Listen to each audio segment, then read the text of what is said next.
सर्वार्थ सिद्धि ग्रंथराज में प्रथम अध्याय का 33वां सूत्र है। इस सूत्र में 7 न्यायों का विवेचन है। अभिनंदन भैया, 7 न्यायों का विवेचन है। 7 न्यायों का विवेचन है। नैगम, संग्रह, व्यवहार, ऋजु सूत्र, शब्द, सविरूढ़, एवं भूत एवं इस तरह इन 7 न्यायों के माध्यम से हमने न्याय विवेचन को देखा। अब हम आपके समक्ष आज क्रम प्राप्त 7 न्यायों में नैगम, संग्रह, व्यवहार, ऋजु सूत्र इन 4 न्यायों को देख चुके हैं। प्रमाण संपूर्ण वस्तु को ग्रहण करता है, न्याय उसके एक अंश को ग्रहण करके कथन करता है। वस्तु जो होती है वह प्रमाण का विषय है और वह सामान्य विशेषात्मक है। सामान्य का अर्थ होता है द्रव्य, विशेष का अर्थ होता है पर्याय। सामान्य, विशेषात्मा तथा तो विषयात्। प्रश्न क्या प्रमाण का विषय क्या है? उसके समाधान में आचार्य माणिक नंदी महाराज परीक्षा मुख में कहते हैं सामान्य विशेषात्मा। आत्मा माने स्वरूप, सामान्य और विशेष रूप, सामान्य रूप और विशेष रूप, है ना? सामान्य रूप और विशेष रूप। सामान्य विशेषात्मा तदर्थ हो, सामान्य विशेष रूप पदार्थ प्रमाण का विषय है। और तत् सर्वनामवाची है। कोई भी पदार्थ हो, कोई भी पदार्थ हो, वह पदार्थ सामान्य और विशेष रूप होता है, ठीक है ना? अब जगत में दृष्टि ऐसा है कि कोई सामान्य मात्र को मानता है, कोई विशेष को मानता है, ठीक है ना?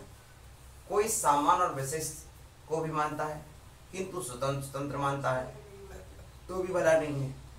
इस उद्देश्य को रखकर कहा, क्योंकि जगत में भिन्न भिन्न मत वाले जीव हैं और भिन्न भिन्न मत वालों की भिन्न भिन्न मान्यता है। और भिन्न मत वालों की ऐसी मान्यता, जैन दर्शन तो स्पष्ट कहता है कि सामान्य विशेषात्म तत्व विषया। वस्तु सामान्य विशेषमय है। कैसी है? द्रव्य पर्यायमय है, द्रव्य पर्यायमय है। लेकिन जो सांख्य दर्शन है, सांख्य दर्शन का कहना है कि वस्तु सिर्फ द्रव्यमयी है। सामान्य स्वरूप कहो या द्रव्य कहो, विशेष स्वरूप कहो या पर्याय कहो, ठीक है ना? यदि विषय को कठिन और जटिल बनाना हो तो सामान्य स्वरूप, या न्याय की भाषा में जाना हो तो सामान्य स्वरूप, और आगम की भाषा में आना हो तो द्रव्य रूप, ठीक है ना? न्याय की भाषा में विशेष रूप और आगम की भाषा में पर्याय रूप, ठीक है ना? तो सामान्य को स्वीकार करता है, विशेष को कौन? जैन दर्शन सामान्य विशेष दोनों को स्वीकार करता है, ठीक है ना? सामान्य विशेषात्मकम वस्तु। वस्तु की परिभाषा क्या है? सामान्य विशेषात्मकम वस्तु। सामान्य और विशेष रूप। सामान्य माने द्रव्य, विशेष माने पर्याय। द्रव्य पर्यायमयी वस्तु है। वस्तु कैसी है? द्रव्य और पर्यायमयी वस्तु है, ठीक है ना?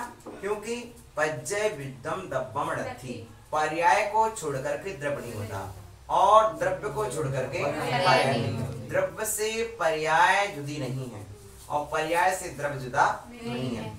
द्रव्य में पर्याय उत्पन्न होती है किंतु पर्याय जुदी नहीं होती है। द्रव्य में पर्याय उत्पन्न होती है किंतु पर्याय उससे जुदी नहीं होती है। सागर में लहर उत्पन्न होती है किंतु सागर से जुदी नहीं होती है। लहर सागर में है, सागर की है। पर्याय द्रव्य में है, द्रव्य की है। लहर को छोड़कर सागर नहीं है, सागर को छोड़कर लहर नहीं है। द्रव्य को छोड़कर पर्याय नहीं है, पर्याय को छोड़कर द्रव्य नहीं है। कोई कहता है कि मैं सिर्फ समुद्र को मानूंगा, लहर को नहीं मानूंगा। ऐसा हो सकता है कि तुम सिर्फ समुद्र को मानो, उसकी लहर को नहीं मानो? नहीं।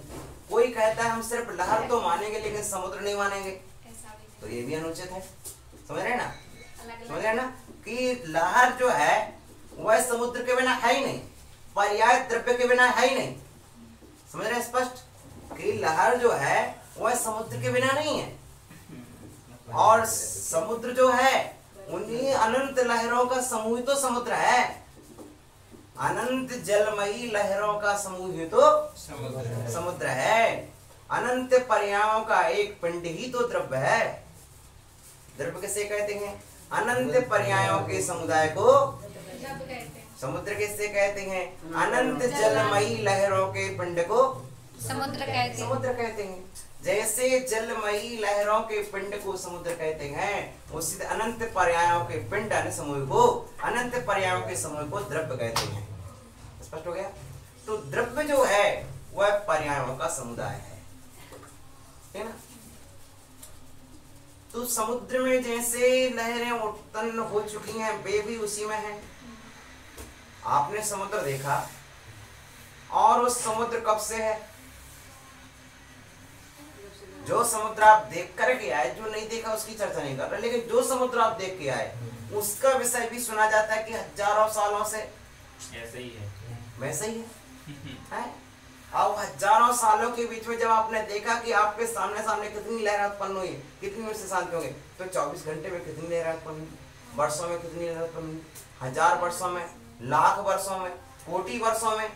इस समुद्र ऐसे कि करोड़ों, ऐसे तो नहीं कि समुद्र किसी ने बनाए हो, मानव निर्मित समुद्र तो है नहीं, तो इनकी आयु का कोई ठिकाना, कोटि कोटि वर्षों है, कोई परिवर्तन, कोटि कोटि अरबों खरबों है। इस तरह से अनंत वर्ष वाले समुद्र भी हो सकते हैं, असंख्यात वर्ष वाले भी समुद्र हो सकते हैं, क्योंकि कुछ कृत्रिम से जुड़े हुए हैं। भारत की जमीन 4000 किलोमीटर और समुद्र का विस्तार, तो इस बहुत विशाल समुद्र भरे पड़े हुए हैं। और तो समुद्र जो है जलमयी लहरों का पिंड है, उसी तरह से द्रव्य पर्यायों का पिंड है। पर्यायों के समूह का नाम द्रव्य है। द्रव्य के समूह से निकली हुई अवस्था पर्याय है, ठीक है ना। द्रव्य के समूह में प्रकट हुई, समुद्र में प्रकट हुई अवस्था का नाम लहर है, लेकिन वो जुदी नहीं हुई है, उत्पन्न हुई उसी में गई। इसलिए ज्ञानात् भिन्नो भिन्नात् भिन्ना। ज्ञान आत्मा से भिन्न है कि अभिन्न है? तो कहा भिन्न भी है अभिन्न भी है। कैसा है? ज्ञान आत्मा से भिन्न है कि अभिन्न है? भिन्न भी है, अभिन्न भी है, और भिन्ना भिन्न भी है।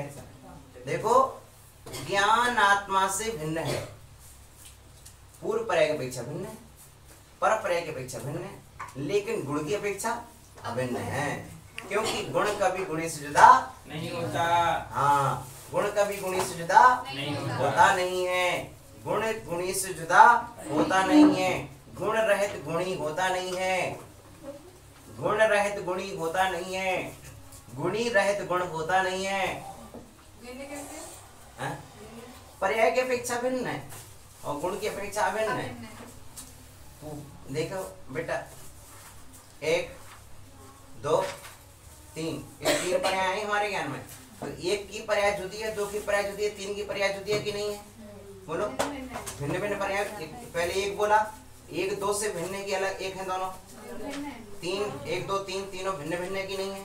तो ज्ञान पर्याय भिन्न हुई कि नहीं हुई?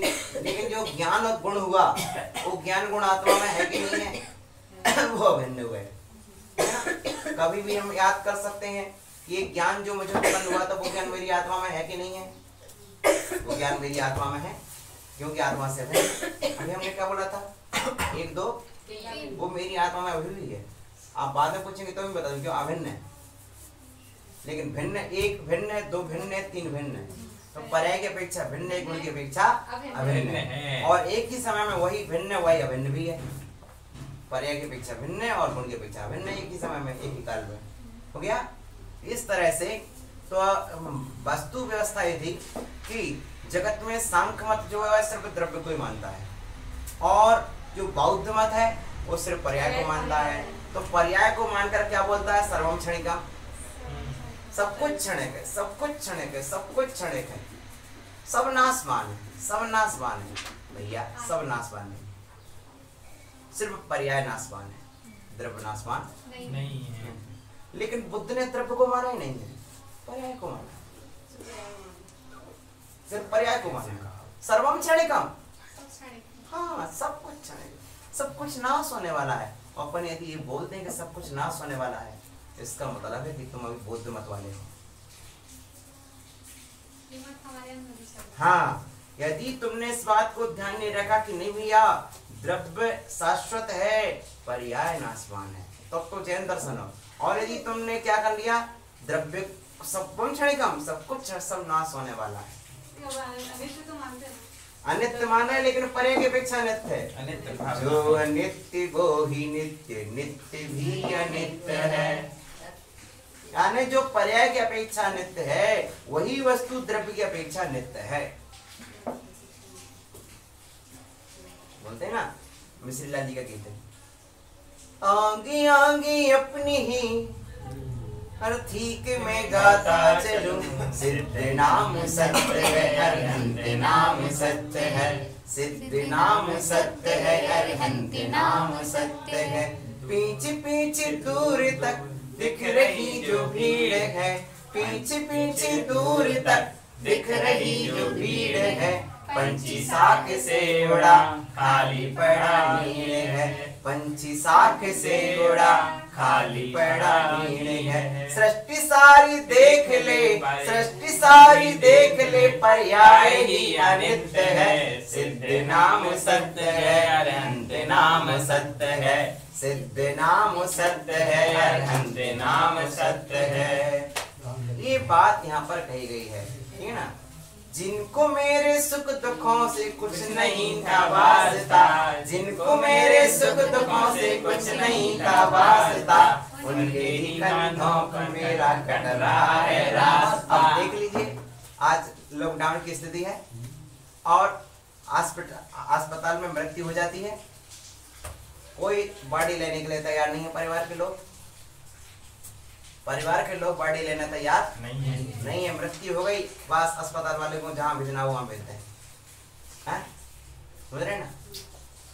जिनको मेरे सुख दुखों से, जिन अस्पताल वालों को, जिन पुलिस कर्मियों को, जिन शासनीय सेवकों को कोई मुझसे प्रयोजन नहीं था, आज उनके कंधों पर रास्ता कट रहा है।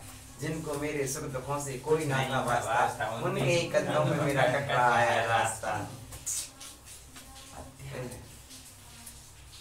ये वस्तु व्यवस्था दिख रहा है कि नित्य आत्मा नित्य है और पर्याय अनित्य है, और शरीर में भी पुद्गल द्रव्य नित्य है और ये शरीर पर्याय अनित्य है। ये जो शरीर है किससे उत्पन्न हुआ है?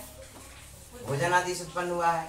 भोजन के परमाणु, दूध घी के परमाणु, गेहूं अनाज के परमाणु सब मिलकर के शरीर बन गया है, और पुनः ये शरीर क्या होगा? राख मिल जाएगा, राख जाके खेत में पहुंच जाएगी। जैसे शरीर ये तो पर्याय है, शरीर पुद्गल की पर्याय है, शरीर आत्मा की पर्याय नहीं है, शरीर पुद्गल की पर्याय है। पुद्गल क्या हुआ फिर? शरीर हो गया तो ये शरीर हो गया, फिर पुद्गल कौन होगा? शरीर पुद्गल द्रव्य है। इस शरीर जो है कौन सा द्रव्य? पुद्गल द्रव्य है, और मैं आत्मा जीव द्रव्य हूँ। ज्ञानमयी दशा जीव द्रव्य की दशा है, और ये शरीर रूप वाला, रस वाला, गंध वाला ये पुद्गल द्रव्य है, और ये पुद्गल की पर्याय है, द्रव्य की पर्याय। इसी को पर्याय। हाँ, जैसे पुद्गल, अब पुद्गल मिट्टी क्या हो गया? उसकी पर्याय। पत्थर क्या हो गया? उसकी पर्याय, ठीक है ना। इसी तरह इस शरीर क्या हो गया? पर्याय। ये आकार सब पुद्गल के आकार, आकार यानी पर्याय। हाँ, ये सब पुद्गल के पर्याय है, ठीक है ना। इस तरह से हमको जानना चाहिए। इसमें स्पर्श है, रस है, गंध है, वर्ण है, और जहां तक है वहां तक पुद्गल है। इस शरीर में स्पर्श है, रस है, गंध है, वर्ण है, और जहां तक है वहां तक पुद्गल है। अब शरीर के किसी अंश को लो, इस उंगली को यहाँ से आर से पार सुई करो, तो पूरे में क्या है? स्पर्श, रस, गंध, वर्ण है। स्पर्श रस गंध, पूरे शरीर में स्पर्श गंध भरा पड़ा है। स्पर्श रस गंध वर्ण, स्पर्श रस गंध वर्ण पड़ा, भरा पड़ा कि नहीं? तो सब पुद्गल है कि नहीं? सोए पड़ा था अपन अजंगमम जंगम नियंत्रम यथा तथा जीवकृतं शरीरम विभत्सुभूति छैतापिकं च स्नेहो वृथा त्रेति हितं त्वमाख्यानम् था, प्यारा। सुनो, ये शरीर क्या है? बीभत्सु, घृणित है, कूति, दुर्गंधित है, क्षयी, क्षय वाकवान है, नाशवान है और ताप को करने वाला है। ऐसा 4 गुणों से संपन्न है, 4 विशेषताओं से सहित शरीर, और ऐसे शरीर में स्नेह करना व्यर्थ है। प्रारंभ कहां से किया? अजंगम, जंगम नियंत्रण, जंगम आत्मा के द्वारा चलाए जाने वाला अजंगम यंत्र। ये कैसा है? अचेतन यंत्र है। शरीर क्या है? अचेतन है, यंत्र की तरह। जैसे कोई मोटर चालक अचेतन मोटर को चेतन चालक चलाता है, उसी तरह चेतन आत्मा इस अचेतन शरीर रूपी यंत्र का संचालन करता है। मोटर में से चालक उतर जाए, चलाना बंद कर दे, मोटर वही रखी रहेगी। हैं? इतनी बड़ी रेलगाड़ी अपने आप नहीं चलती है, इतना बड़ा एरोप्लेन अपने आप नहीं चलता है, एक चालक की जरूरत पड़ती है उसके लिए, ठीक है ना? उसी तरह इस शरीर को चलाने के लिए एक आत्मा की जरूरत पड़ती है। ठीक है ना? तो ये जो आत्मा है, ज्ञान पंच है, वो क्या है? आत्मा है, ठीक है ना? दिखने को तो रेलगाड़ी दिख रही है, रेलगाड़ी में छोटा सा चालक होता वो दिखाई नहीं देता है, लेकिन भीतर बैठा कोई चालक उसको चला रहा है। इतनी बड़ी मालगाड़ी के हमें डिब्बे तो दिख रहे हैं, लेकिन जो मालगाड़ी को चलाने वाला है वो दिख रहा है क्या? चालक नहीं दिखता। लेकिन क्या उसके बिना मालगाड़ी चल रही? क्या बिल्कुल नहीं। बोलो, चल रही? क्या नहीं चल रही। उसी तरह से मैं शरीर को तो मुझे दिख रहा है, दिख रहा है ना, लेकिन इस शरीर के भीतर बैठा आत्मा नहीं दिखता है, तो उसकी तो अनुभव अकेला कर सकता हूँ, वह अनुभव में आ रहा है, ठीक है ना?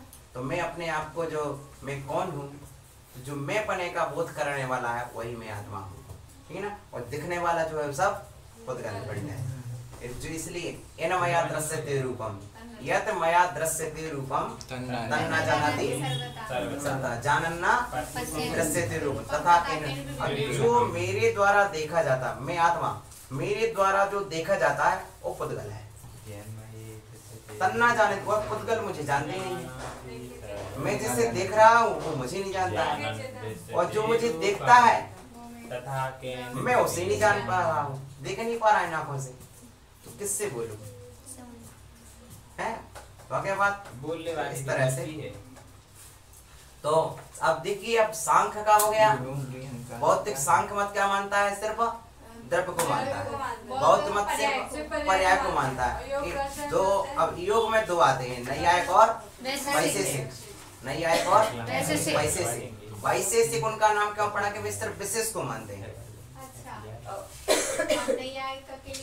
सुनो, वैशेषिक दोनों को मानते हैं, किंतु दोनों को स्वतंत्र स्वतंत्र मानते हैं। हाँ, कि दोनों को स्वतंत्र स्वतंत्र मानते हैं, ठीक है ना? आज सुबह मैंने बहुत टाप का उदाहरण दिया था, बहुत सुंदर उदाहरण देकर के उसको हल किया था। हाँ, कि जैसे कोई कहे द्रव्य मात्र से कार्य हो जाएगा क्या, कोई कहे पर्याय मात्र से कार्य हो जाएगा।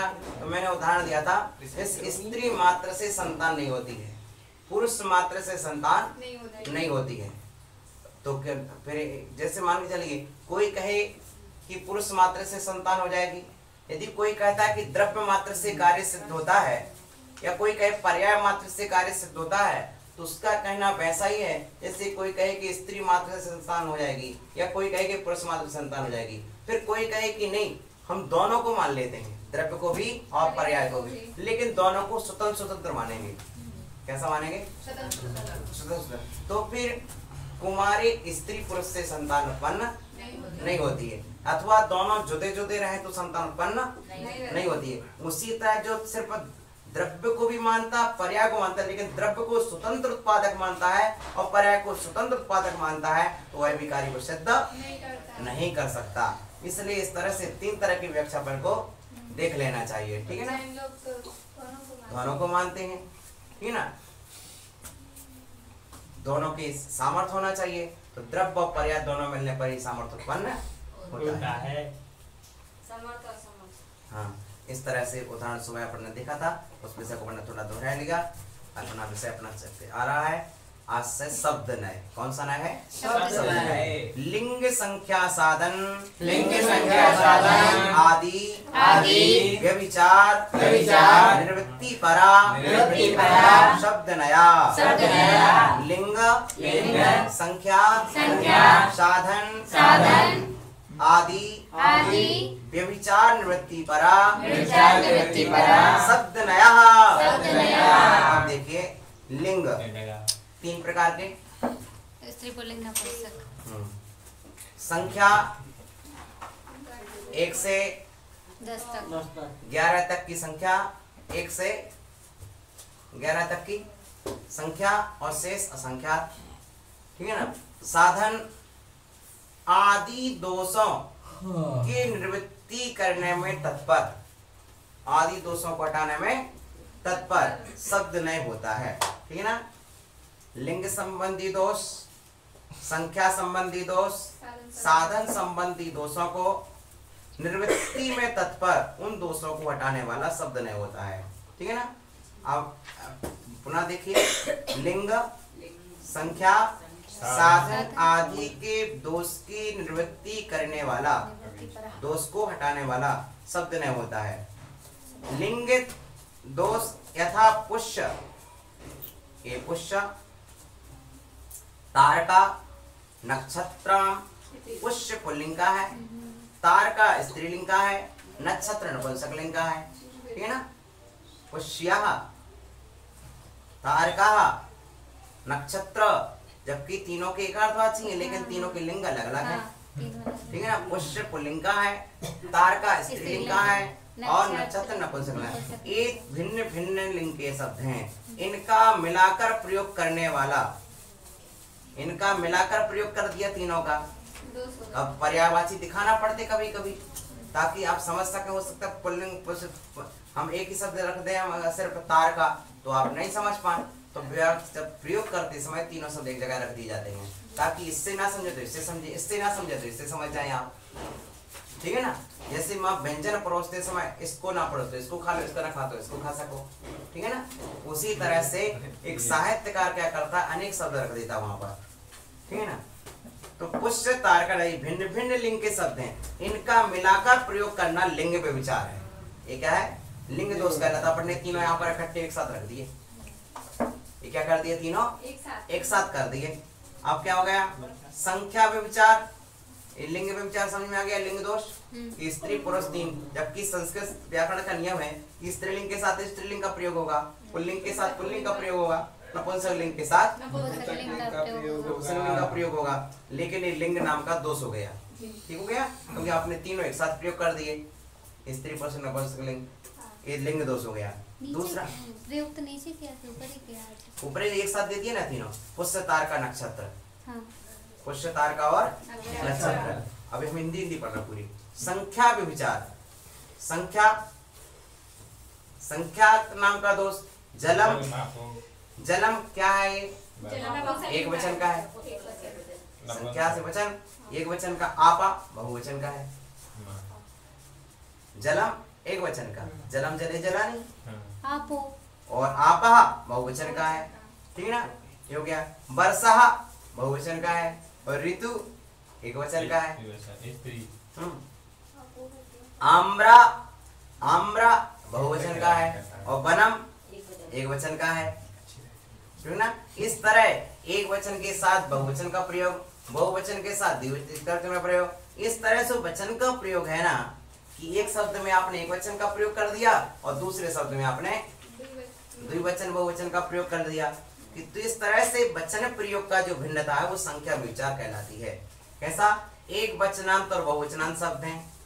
क्या कर दिया? जैसे वनम वर्णा नगरम, वर्णा नगरम में एक वचनांत तो बहुवचनांत शब्द है। अब जलम में एक वचनांत है, आप क्या है? बहुवचन का है। इस तरह से ये भेद पाया जा रहा है, एक वचनांत और बहुवचनांत। इनका विशेषण विशेष रूप से प्रयोग करना संख्या व्यभिचार।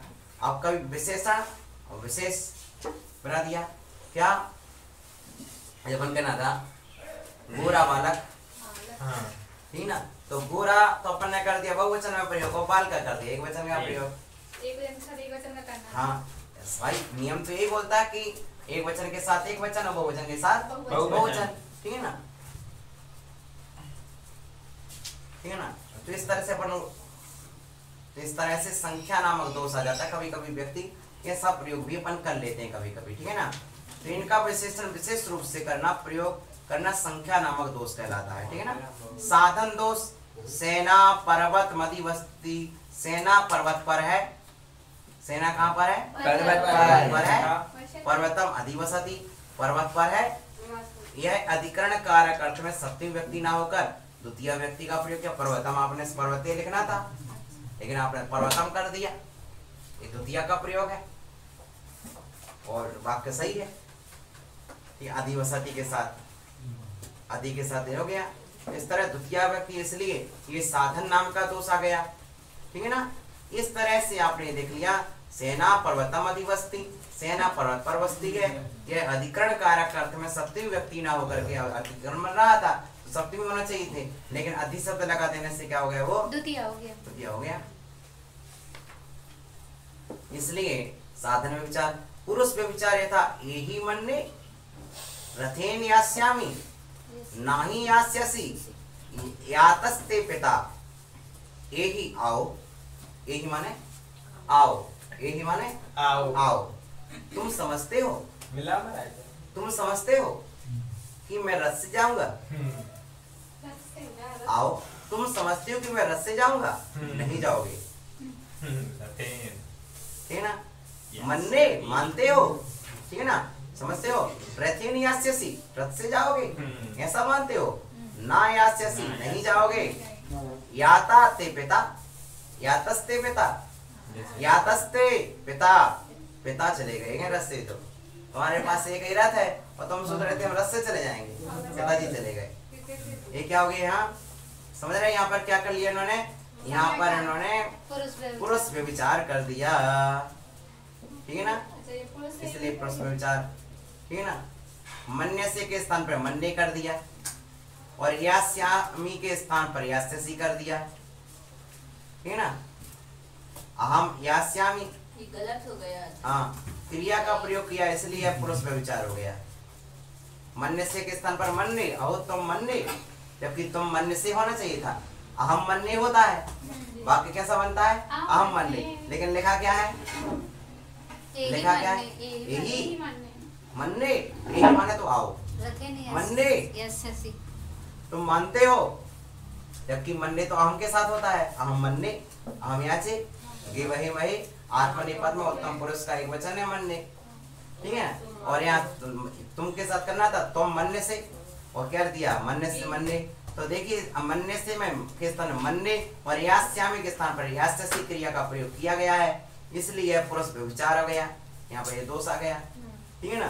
काल में विचार, विश्व दृष्टि पुत्र जनिता, इसका विश्व दृश्य पुत्र होगा जो, ठीक है ना। विश्व दृष्टि पुत्रो जनिता, एक विश्व को देखने वाला पुत्र होगा, होगा। विश्व अरे अभी पुत्र हुआ ही है ही नहीं, विश्व दृष्टि, जिसने विश्व को देख लिया वो पुत्र होगा, अब पुत्र हुआ ही नहीं है। माने इस तरह का वाक्य हो गया ना कि विश्व दृष्टि, विश्व को जिसने देख लिया है ऐसा पुत्र होगा। अब अभी वो जन्मे नहीं तो कहाँ से देख लिया। तो इस तरह की वाक्यों का प्रयोग होता है। अथवा भावी कृत्यमासी, होने वाला कार्य हो गया, समझो हो गया, बस आपने हमको बोल दिया ना हो गया, हुआ है नहीं, हुआ है नहीं। तो भावी कृत्यमासी इस तरह से कौन सा होता है, काल में विचार। कभी कभी अच्छे कार्य बोलते हैं ना, आपने आपको सूचना कर दी ना, बस हो गया, हमारा काम पूरा, आपका काम पूरा हो गया, आपने अपना कर्तव्य पूरा कर दिया, आपका काम हो जाएगा, बस अब निश्चिंत हो जाएगा। यहाँ होने वाले कार्य को हो गया बतलाया गया है, इसलिए काल में विचार है। क्या है, काल नामक दोष है। उपग्रह में विचार, यथा संतिष्ठते प्रतिष्ठते विरमति उपरमति, यह सम और प्रा उपसर्ग के कारण स्था धातु का आत्मनेपद का प्रयोग तथा बी और उपसर्ग के कारण रम धातु का परस्मैपद पद में प्रयोग किया गया है, ठीक है ना।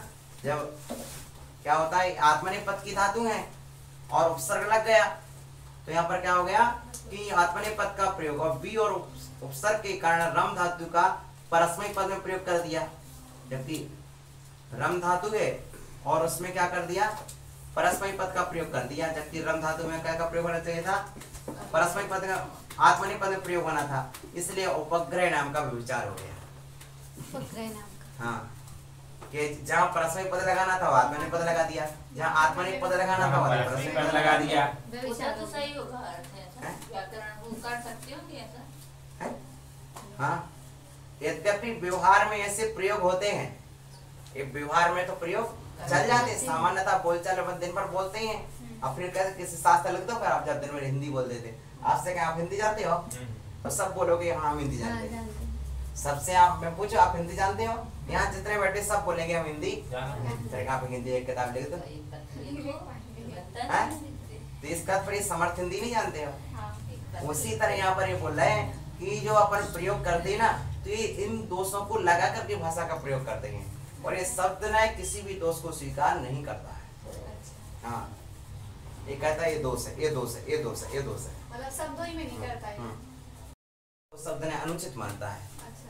हाँ, है ना, ये शब्द ने अनुचित मान, शब्द ने कहता है कि ये हमारे कोष में नहीं चलेगा, ये हमारे विभाग में आपका ये वाक्य नहीं चलेगा, हमारे विभाग में आपका ये वाक्य नहीं चलेगा। तो मन ने तुम ऐसा मानते हो, अबे भैया बिल्कुल व्याकरण शास्त्र की विरुद्ध है बात, कि तुम लगा दिया और मन ने लगा दिया, उत्तम पुरुष की क्रिया लगाया और मध्यम पुरुष का वाक्य लगाया, युष्मत शब्द के साथ अस्मत् की क्रिया, ये नहीं चलेगी आपकी।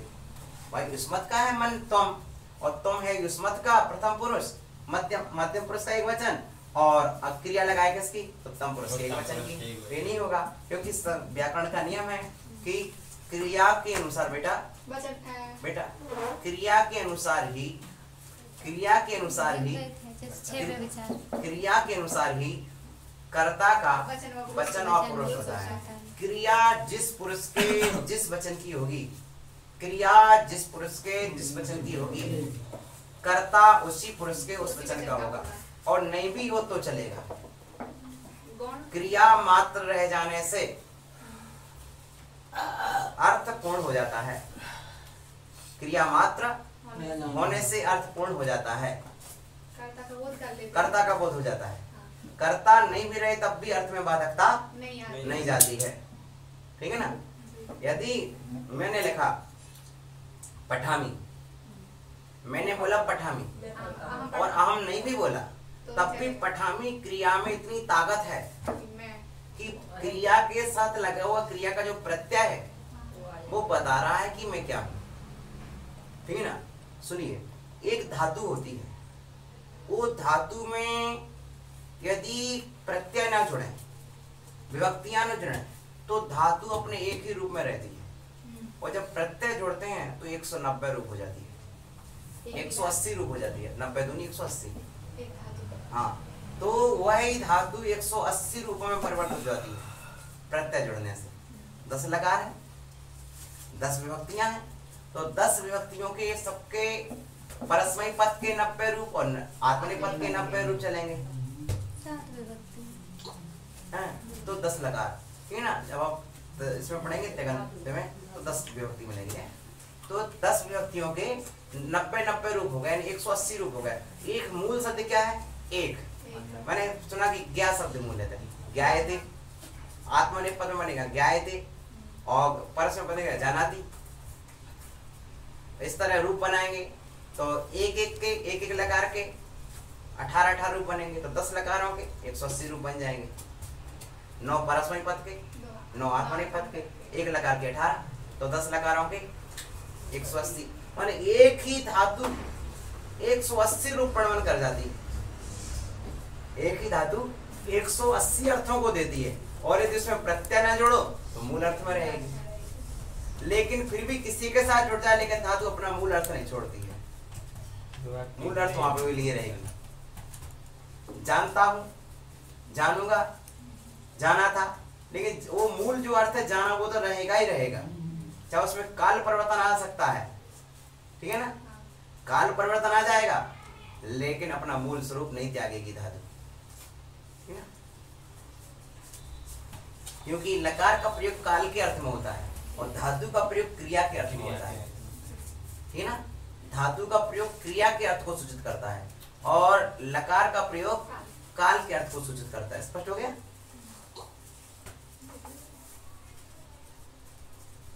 ठीक है ना? यद्यपि व्यवहार में ऐसे प्रयोग होते हैं तब इस प्रकार के व्यवहार को शब्द ने अनुचित मानता है, क्योंकि पर्यायार्थिक नय की दृष्टि से अन्य अर्थ का अन्य अर्थ के साथ संबंध नहीं बन सकता। पर्यायार्थिक नय की दृष्टि से दो भिन्न भिन्न अर्थ नहीं बन सकते हैं। ठीक है ना? स्पष्ट हो गया? पर्यायार्थिक नय की दृष्टि से अन्य अर्थ का अन्य के अर्थ के साथ संबंध नहीं बन सकता। उसकी पर्याय भिन्न है, इसकी पर्याय भिन्न है। शंका, इससे लोक समय का, इससे क्या होगा? लोक समय। लोक समय माने व्याकरण शास्त्र, समय माने शास्त्र और लोक माने व्याकरण, लौकिक, लौकिक शास्त्र। व्याकरण शास्त्र का विरोध होता है, क्योंकि व्याकरण में तो ऐसे ही बना देते हैं, ऐसे ही बना देते हैं। ठीक है ना? समाधान, यदि विरोध होता तो होने दो। ठीक है, स्पष्ट देखना है, बहुत अच्छी बात है। विरोध होता तो होने दो, विरोध होता है तो होने दो। स्पष्ट ध्यान है, विरोध होता है तो होने दो भैया। विरुद्धताम, लोक समय विरोधादित चेत विरुद्धताम होने दो विरोध। तत्व यह मीमांसते, यहाँ पर तत्व की मीमांसा की जा रही है भैया। यहाँ तत्व पर विचार किया जा रहा है। क्या का विचार चल रहा है? तत्व का विचार किया जा रहा है। तो और सुनो, ना भैषज्यम, भैषज्य आतुरेक्षानुवर्ती, जो दवाई होती है, भैषज होती है, वह आतुर व्यक्ति की, पीड़ित व्यक्ति की इच्छा अनुवर्ती ना, इच्छा के अनुसार नहीं होती है। दवाई रोगी व्यक्ति की इच्छा के अनुसार नहीं होती है। ना भैषज्यम आतुरे इच्छानुवर्ती, ना भैषज्यम आतुरे इच्छानुवर्ती, दवाई रोगी की इच्छा के अनुसार नहीं होती। हो गया? सबसे अच्छी बात कही इन्होंने, दवाई कुछ पीड़ित पुरुष की इच्छा के अनुसार करने वाली नहीं होती। बहुत सुंदर विषय दिया इन्होंने। यदि व्याकरण शास्त्र में विरोध आता है तो आने दो, लेकिन जो बात है सो यह बात है। ठीक है ना? शब्द ने क्या करेगा कि शब्द ने स्वीकार नहीं करेगा। व्याकरण में चलता तो चलता है, रहने दो, लेकिन शब्द ने इसको स्वीकार नहीं करेगा। व्याकरण स्वीकार कर लेगी, व्याकरण ये भी बोल रही, वो भी बोल देगी। व्याकरण में क्रिया के अनुसार कर्ता का वचन पुरुष होता है। जब होता है तो तुम मन नहीं, ऐसी बात कैसे आपने स्वीकार कर ली? लोग व्यवहार में चल जाती है ऐसी बात, चल जाती, क्योंकि लोकोपचार ग्रहण सिद्धि। फिर व्याकरण शास्त्र का एक नियम है। हाँ, व्याकरण शास्त्र का नियम है, लोकोपचार ग्रहण सिद्धि। कुछ शब्द सिर्फ लोक साहित्य से चलते हैं, जो शब्द लोगों में चल चुके हैं उसमें कोई परिवर्तन नहीं ला सकते हैं। शब्द नय की भी कोई नियम होंगे अलग से? शब्द नय का यही नियम है, यही नियम है शब्द नय की, कि वह किसी भी दोष को स्वीकार नहीं करता है। चाहे लिंग संबंधी दोष हो, चाहे संख्या संबंधी दोष हो, चाहे साधन संबंधी दोष हो, चाहे विभक्ति संबंधी दोष हो, माने कोई भी दोष स्वीकार नहीं करें। शब्द को निर्दोष बनाए रखना इसका काम है। शब्द की परंपरा को निर्दोष बनाए रखना इसका कार्य है शब्द नय का। ये तो बात, अन्यथा आगम के द्रव्यागम की शुद्धि समाप्त हो जाएगी। ठीक है ना? हो गया ये? फिर देखो अब देखते हैं अपन इसका उदाहरण। हाँ, थोड़ा आप मैटर और देख लेना। शब्दात व्याकरणात प्रकृति प्रत्यय त्वरण सिद्धा शब्दा शब्दनया। शब्द व्याकरण से प्रकृति और प्रत्यय आदि के द्वारा सिद्ध कर लिए गए शब्द का यथायोग्य प्रयोग करना शब्दनय है। ये आलाप पद्धति में इस तरह का दिया है कि शब्दात, ठीक है ना, व्याकरणात, शब्द माने व्याकरण, व्याकरणात प्रकृति प्रत्यय द्वारा, प्रकृति और प्रत्यय के द्वारा से जो से सिद्ध कर लिया गया है, ठीक है ना, उस शब्द को शब्दनय कहते हैं। ठीक है ना? शब्द पर से अर्थ का बोध करने वाला शब्दनय है। शब्द से अर्थ का बोध करने वाला शब्दनय है। इस शब्द का क्या बोध है? अब प्रत्येक शब्द का दो शब्दों को जहां मिलाया, भिन्न कर दिया तो अर्थ भिन्न हो जाएगा। इसलिए वो कहता है एक शब्द है तो उस शब्द का अर्थ बिल्कुल सही लगा रहे। ठीक है ना? तो ये शब्दनय का कार्य है कि व्याकरण से सिद्ध शब्द है उसको स्वीकार करना। अब आप क्या कर रहे हैं? व्याकरण जब बोल रही है और फिर आप क्या कर रहे हैं, मिला जुला रहे हैं। चलता तो सब कुछ है, लेकिन चलना अपन बोलते हैं ना, ये तो चलता है, ये तो चलता है, चलना बात अलग है, लेकिन यथार्थ होना अलग बात है भाई, उसकी नेचुरलिटी बनाए रखना भाई। मिलावट हो गई वो तो, भाषा का विज्ञान नहीं है तो फिर आप उसमें कुछ भी मिला दें, लेकिन यथार्थ भाषा का जब प्रयोग होगा तो यही कहा जाएगा कि त्रुटि छूट गई। तो ये होता है, इस तरह से आ गया। अनेक शब्दों का एक वाच्य मानता है। राजवार्तिक में कहा शब्द ने में अनेक पर्यायवाची शब्दों का वाच्य एक होता है। अनेक शब्दों का वाची एक वाच्य होता है। राजवार्तिक कार की शब्द ने के विषय में इस तरह का कथन है कि अनेक शब्द ने अनेक पर्यायवाची, उसके पर्यायवाची कितने हैं? अनेक है। तारका, नक्षत्र, पुष्य, ये सब क्या है? तिष्य, पुष्य, तिष्य, नक्षत्र, है ना, सब उसी के पर्यायवाची हैं। स्पष्ट हो गया ना? तो पर्यायवाची है। शब्द ने में अनेक पर्यायवाची शब्दों का वाच्य तो एक ही है ना, वाच्य तो एक से, अब बोध तो एक ही, वो नक्षत्र का बोध हो रहा है ना, चाहे आप पुष्य बोलो, चाहे तिष्य बोलो, चाहे नक्षत्र बोलो, चाहे तारक बोलो, लेकिन बोध किसका हुआ? नक्षत्र, एक का ही हुआ भाई। चाहे आपने आप बोलते हैं माता जी, माता जी बोले तब भी तो बोध हुआ उसी का, नाम बोला तब भी उसी का बोध हुआ भाई। आपने आचार्य से बोला तब भी मेरा बोध हुआ, आपने विभूषण जी बोला तब भी मेरा बोध हुआ, आपने बड़े महाराज बोला तब भी मेरा बोध हुआ, तो बोध तो एक का ही हुआ है। तो शब्द ने कहता है कि इस तरह से जो क्या करता है कि शब्द पर से अर्थ का बोध, और शब्द ने में अनेक पर्यायवाची शब्दों का वाच्य, की वाच्य क्या निकल रहा उसको पकड़ता है। उन्हीं शब्दों को पकड़ेगा जिससे एक वाच्य निकले, और भिन्न वाच्य निकल रहा है तो कहेगा ही गलत है ना? उनको तो गर्भित कर लेगा, ये एक ही वाच्य को देने वाले हैं। रूढ़ी से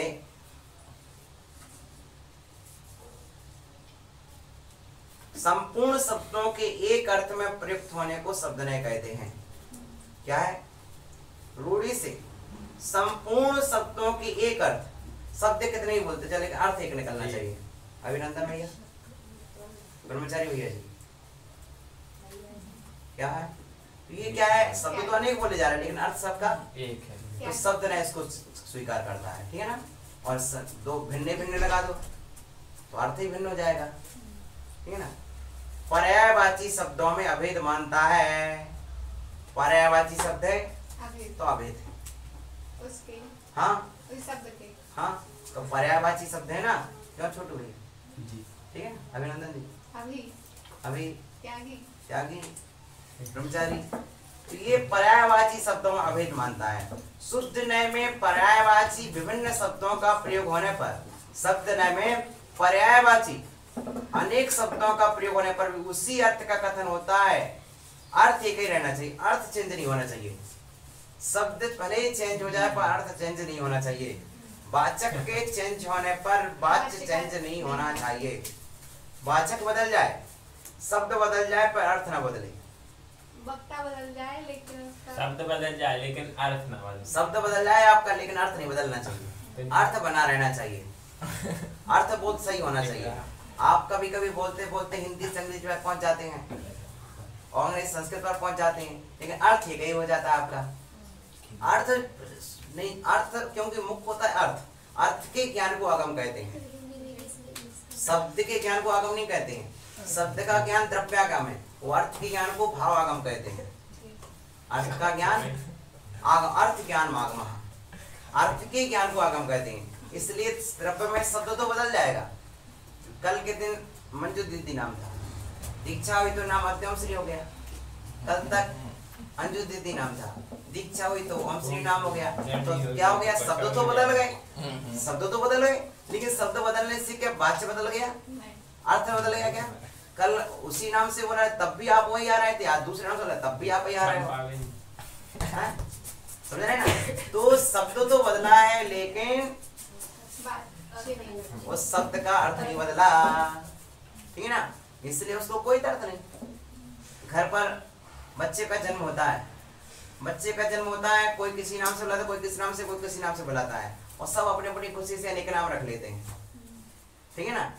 लेकिन किसी को दर्द नहीं, क्यों? अब कोई आया कोई नाम से बुला, कोई किसी नाम से, क्यों? सामने वाले को, जिसका बेटा उसको मालूम है कि ये इस नाम से आता है। ओ, समझ गया। नाम कोई भी लिया जाए लेकिन वस्तु तो एक ही है। एक है, ठीक है ना। तो शब्द भले ही बदल जाए लेकिन वाच्य नहीं बदलना चाहिए, शब्द का अर्थ नहीं बदलना चाहिए। अर्थ तो ज्यों का त्यों है ना, बस। नाम कुछ भी रख दो हमें चल जाएगा, लेकिन मैं तो वही हूं ना, है बस ये होता है। इसलिए आपका क्या नाम रख दें, कुछ भी रख दें, कोई प्रयोजन नहीं। क्यों, मैं तो मैं ही रहूंगी, शब्द नाम बदलने पर भी मैं मेरा अभाव होने वाला नहीं है, इसलिए वाच्य तो वही रहेगा, अर्थ तो वही रहेगा ना। शब्द नाम भले ही जो चाहे हो जाए, लेकिन मैं तो मैं ही रहूंगा। इसलिए शब्द ने कहता कि अर्थ वही बना रहना चाहिए, ऐसा शब्द कुछ भी चलेगा, अर्थ वही बना रहे। अर्थ बना रहना चाहिए। और अर्थ में वही पड़ जाए तो वो शब्द नहीं चलेगा, अर्थ में भेद पड़ जाए तो ऐसा शब्द नहीं चलेगा जो अर्थ में भेद डाल दे। ठीक है, स्पष्ट हो गया। पर्यायवाची शब्दों में अभेद मानता है, ठीक है। और इंद्र, शक्ति, पुरंदर आदि पर्यायवाची शब्द कभी भिन्न अर्थ का प्रतिपादन नहीं करते, क्योंकि उन्हें सर्वदा अस्खलित वृत्ति से एक ही अर्थ के ज्ञान होने का व्यवहार देखा जाता है, ठीक है ना। इंद्र कहो, पुरंदर कहो, शक्र कहो, सामान्य रूप से एक अर्थ निकलता है इंद्र। अब भले ही विशेष अर्थ में तुम जाओ तो अंतर देखा जा सकता है, लेकिन सामान्य अर्थ क्या निकलना चाहिए, इंद्र, एक निकलना चाहिए, ठीक है ना। अतः पर्यायवाची शब्दों का एक ही अर्थ है, जिस अभिप्राय से शब्द कहा जाए या बुलाया जाए उसे शब्द कहते हैं, जिस अभिप्राय से कहा जाए बोला जाए उसे शब्द कहते हैं। इस निरुक्ति पर से उपरोक्त ही बात सिद्ध होती है, जो एकार्थ प्रतिपादन के अभिप्राय से ही पर्यायवाची शब्द कहे जाते हैं।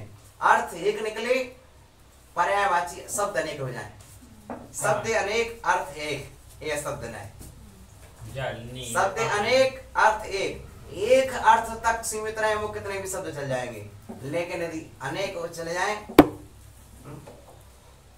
अब यहाँ क्या हो रहा था, आम्रा वनम में आम्रा शब्द अलग था, वनम शब्द अलग था, तो दो स्वरूप हो रहा था। जहाँ दो शब्द आ रहा है भिन्न भिन्न, तो वहां दो स्वरूपता आ गई, ठीक है ना। अब आम्रा के आप और कुछ भी कई भाषा के शब्द रख देते चल जाते, आम के पर्यायवाची रख देते तो चल जाते, लेकिन आपने आम्रा और वनम, वन शब्द अलग है, आम्रा शब्द अलग है, दो भिन्न भिन्न शब्द हैं, इसलिए दो अर्थ में जा रहे हैं और दो अर्थ से यहाँ पर टकराव हो रहा है, तो इस दोष को दूर करना शब्द न्याय का काम है, ठीक है ना जी। शब्द न्याय यदि आपको जैसे कोई भी शब्द था, आप वाणी शब्द के 18 वेद, गो शब्द के 18 वेद होते हैं, चल जाएंगे, पर एक भी अर्थ एक ही निकल रहा है, 18 वेद भी चल जाएंगे, लेकिन उसमें अर्थ भिन्न हो जाए तो वो नहीं चलेगा।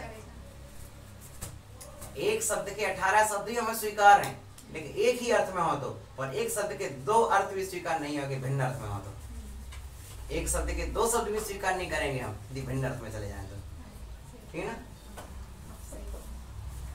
अगला शब्द न्याय का स्पष्टीकरण, शब्द न्याय का स्पष्टीकरण, शब्द अनेक होने पर भी अर्थ एक रहे तो शब्द न्याय, और शब्दों में भिन्नता आने पर यदि अर्थ में भिन्नता आती वो शब्द न्याय उसे स्वीकार नहीं करता है, उस दोष को दूर करना शब्द न्याय का काम है, ठीक है ना। दोष को दूर करना शब्द न्याय का काम। यदि शब्द से अर्थ में भिन्नता आती है तो, यदि शब्द में भिन्नता, यदि शब्द के भिन्न होने पर अर्थ में भिन्नता आती है तो उस दोष को दूर करना शब्द में भिन्नता आ रही तो कोई दिक्कत नहीं, कोई नहीं। अर्थ में भिन्नता आना है तो अनेक शब्द भी चल सकते हैं, लेकिन अर्थ में यदि भिन्नता आती है तो शब्द स्वीकार नहीं करेगा उस शब्द को, परंतु यहाँ एकार्थता समान का लिंग आदि वाले शब्दों में ही है, सब पर्यायवाचियों में नहीं। पर्यायवाची शब्दों के प्रयोग में लिंग आदि का विचार स्वीकार नहीं करता, इस तरह सिद्धि का इन्होंने दे दिया, ठीक है ना। इस पर हरिवंश पुराण में यही बात है, धवला में यही बात है, कसार पौड़ में यही बात आई है, इस तरह से इन्होंने कह दिया, ठीक है। हाँ भैया, हरिवंश पुराण ये आदि पुराण वगैरह नहीं से भरे पड़े हैं पूरे तत्व ज्ञान से, ठीक है ना। हरिवंश इत्यादि विचार अयुक्त है, कोई अन्य अर्थ का अन्य अर्थ से कोई संबंध नहीं है, अन्यथा घटपट हो जाएगा और पट मकान बन बैठेगा। यथा लिंग, यथा वचन, यथा साधन प्रयोग करना चाहिए, ठीक है ना, स्पष्ट है। यथा लिंग, यथा वचन, यथा साधन प्रयोग करना चाहिए, ठीक है ना, भिन्न भिन्न नहीं, ठीक है ना। यदि भिन्न अर्थ से करोगे तो एक बोलोगे घट, पट, जोड़ी बना दो 2 शब्दों की। आपके बोलने में तो अच्छा लग रहा है, लेकिन दोनों के अर्थ भिन्न है, ये शब्द ने स्वीकार नहीं करेगा। घड़ा इसका नाम बर्तन, हाँ। कपड़ा, ठीक है ना? पढ़ने पर कपड़ा। इत्यादि अयुक्त है, क्यों? कोई अन्य अर्थ का अनर्थ से कोई संबंध नहीं है, अन्यथा घट पट हो जाएगा और पट मकान बन बैठेगा। इसलिए यथा लिंग वचन यथा साधन प्रयोग करना चाहिए, ठीक है ना? जो नए काल कारक आदि में भेद के अर्थ से, काल कारक आदि के भेद से अर्थ के भेद को समझता है, ठीक है ना, वह शब्द प्रधान होने के कारण शब्द नए कहा जाता है। अब काल बदल चुका है, कौन से? अब काल क्या है? अपन 10 लकार चलते हैं, काल सूचक होते हैं। अब 10 लकार में मूलतः काल तो 3 होते हैं, वर्तमान काल, भूतकाल, भविष्यकाल। जब हम 10 लकार पढ़ते हैं तो 10 लकार में वर्तमान काल में 4 लकार आ जाते सीधे, ठीक है ना? हाँ 4 आ जाते हैं, और 3 भूतकाल में चले जाते हैं, 3 भविष्यकाल में चले जाते हैं, ठीक है ना? 10 लकार बन जाते हैं। तो इन स्थिति में क्या होता है यहाँ पर कि उन लकारों के प्रयोग होने पर क्या हो जाता है कि शब्द अपना अर्थ बदल लेते हैं। जो नए काल कारक आदि में भेद सुनते हैं, ठीक है ना? और कहते हैं, सुनो, जो भिन्न लिंग आदि वाले शब्दों की एक अर्थ में वृत्ति नहीं मानता वह शब्द न है। जो भिन्न लिंग आदि वाले शब्दों की, भिन्न लिंग का शब्द है तो उसको एक अर्थ में वृत्ति नहीं मानता वह शब्द न है। जैसे पुरुष स्त्री, पुरुष का अर्थ भिन्न है, स्त्री का अर्थ भिन्न है, तो दोनों को एक कैसे मान लेगा? भाई ये लिखा पुरुष, ये लिखा स्त्री, 2 शब्द हैं और दोनों का अर्थ ही भिन्न हो रहा, तो हम दोनों को एक कैसे मान लें? तो हो गया शब्द नए, ठीक है ना? नए चक्र में कहा है शब्द प्रयोग के अर्थ को मैं जानता हूं। क्या कहा? शब्द प्रयोग के अर्थ को मैं जानता हूं। इस प्रकार के अभिप्राय को धारण करके एक शब्द के द्वारा एक अर्थ के जान लेने पर, एक शब्द के द्वारा एक अर्थ के जान लेने पर पर्यायवाची शब्दों के अर्थ क्रम को भी भली भांति जान लेता है। एक शब्द के अर्थ को जान रहा है तो उसके पर्यायवाची और भी जितने शब्द हैं जानना चाहिए। लोग बोलते हैं नाम माला क्यों पढ़ना चाहिए? नाम माला क्यों पढ़ना चाहिए? व्याकरण क्यों पढ़ना चाहिए? व्याकरण नहीं पढ़ोगे तुम्हारा शब्द नय कहां से जाएगा? शब्द नय का ज्ञान कैसे होगा तुमको? और शब्द नय के बिना श्रुत ज्ञान कैसे होगा? व्याकरण के बिना, नाम माला के बिना, शब्द रूपावली, धातु रूपावली के बिना आपको हमारा ये लोग क्या पढ़ रहे हैं? छोटा बड़ा। तो ये सब चीजें शब्द नय के अंतर्गत आती हैं, पूरे श्रुत ज्ञान की आराधना होती है, ठीक है ना? उसमें भी आया है, अभी पढ़ रहे थे वो।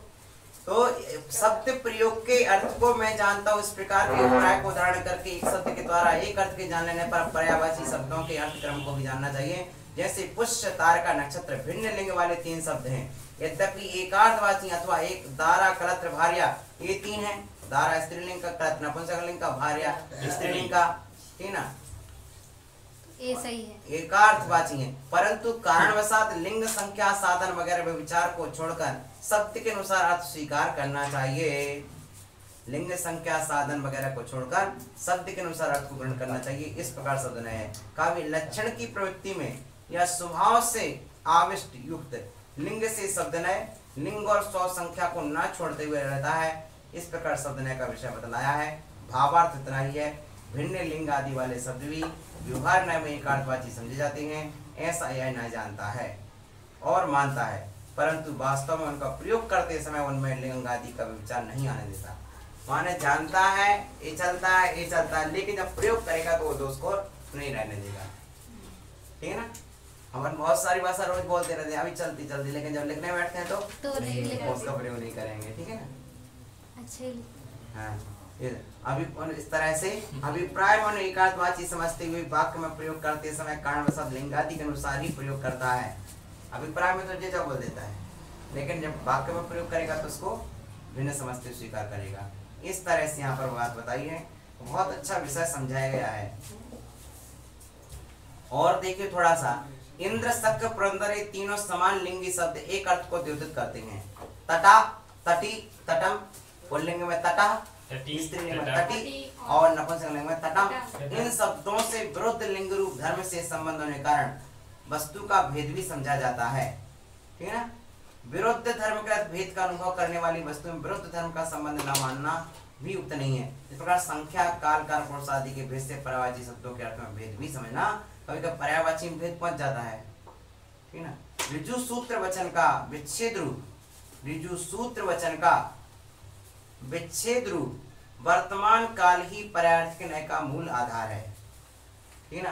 पहले द्रव्य नैगम, संग्रह, व्यवहार, ये तीन कौन से होगा? द्रव्यार्थिक नय होगा, ठीक ना। और ऋजु सूत्र नय का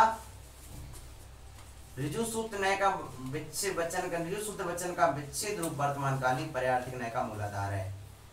और शब्दादि नय शाखा, उपशाखा और उसके उत्तरोत्तर सूक्ष्म भेद हैं, ये पर्यायवाची नय हो गया, ठीक ना।